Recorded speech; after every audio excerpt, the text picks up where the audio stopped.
Okay, good afternoon. My name is Ruth Mora. I am an occupational therapist in this facility. For today, I'll narrow down to today's activity.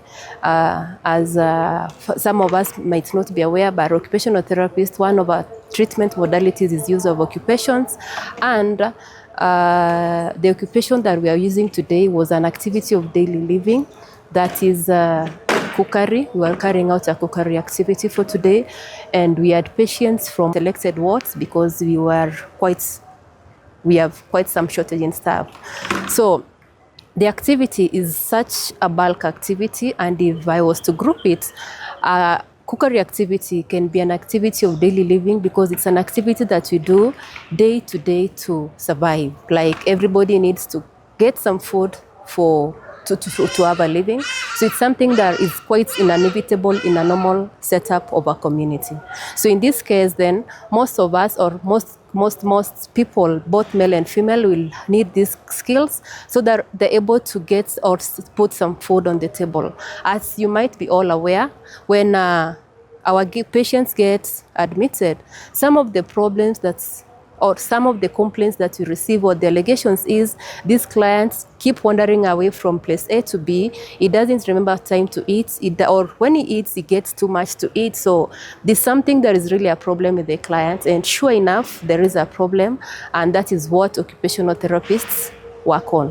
One, we'll train them to learn the activity, as well as moderate the activity so that it is meaningful to the client. It's also morally and socially accepted among or in the community that we live. So when we talk about cookery activity, we occupational therapists, we split the cookery activity into small, achievable tasks because these clients are at different areas of recovery. There are those in the acute phase of recovery. There are those who are recovering, and we are those who are ready to be rehabilitated back to the community. So these small tasks now are the ones that we give to different clients, and they keep improving day by day. So on a day like today, when we have a cookery activity, we split the tasks, and because self-care and hygiene is part of this practice, when all patients come, they all wash their hands with soap and water. Once that is done, then we split them into different activities. Like today, for example, we were cooking cabbage, some little meat, and rice. So once they come, they had washed their hands. We set up the tables where they could prepare the ingredients. So we pick patients who are at some level of recovery and who are able to use sharp objects, and those that can analyze, that have good judgment. Some have those that have some insight of what they're doing, so that now they carry out the activity for their own safety as well as the safety of others. As they do that, the other patients who are not so stable or who are not interested in the activity could be watching. Some will develop some interest, and some will learn something to do it in the next time. Then after that, we also have another team of patients. As we prepare the ingredients, these activities run concurrently because we have to work within a given time frame. And as they prepare the ingredients, there are those who are preparing the fireplace and ready to be cooking.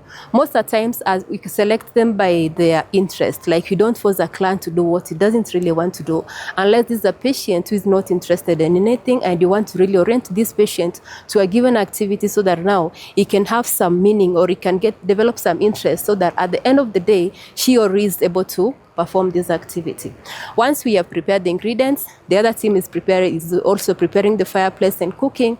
Then we'll come and cook. We might change the patients as well at that point, because some of them have very little energy levels. Some of them could get some issues of maybe interpersonal relations because they're all patients. Some of them will want to dominate. At that point, you psychoeducate and tell them then we have to be relaxed. We have to do things in a manner that is socially acceptable. So once they have cooked, once the ingredients are done, there is the team that will cook. Sometimes we'll keep changing the patients because it's not really necessary that the patient has to persevere from, or not really persevere, has to carry on the activity from the initial phase to the last phase. But we have those that will do that. And as occupational therapists, then we'll use our mode of assessment of observation. We are able to see like, okay, this patient, for as much as maybe is not able to express himself, or maybe does not have speech, or speech has regressed, is able to carry out an activity for a given period of time in a manner that is socially acceptable, and we feel like this patient can easily or can now fit back to the community if there are no other factors that could be limiting. Once we've done that, we are now training them also on sharing on a day like today. So the same patients will come serve their food. They will, few of them who are interested again, will arrange their plates, serve their food, and we encourage that it is served equally despite of who the patient is. And later that food is shared.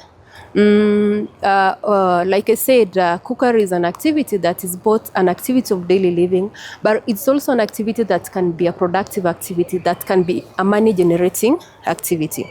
On a day like today, we are able to identify those who have this skill now. It's like a filtering time for those who really can make professional chefs, those who can be good cooks, and those who can do something in the cooking industry. So at that point, they just mixed up, and after this, now today, we are able to pick those maybe who have this skill, who lost it, and maybe could want to work as chefs.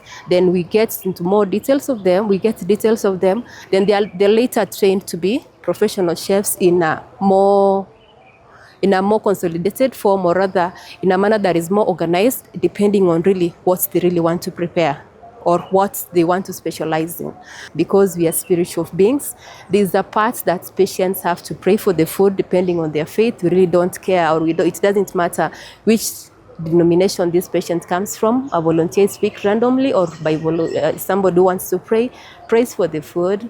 Then there's the washing of hands, which is an activity that is self-care, and this is something that we should encourage as a facility, so that anytime that we have patients feeding, let them know that it is a norm to wash our hands before we eat, and it's also a norm that to wash our hands after we've gotten our food, or wash the spoons as well.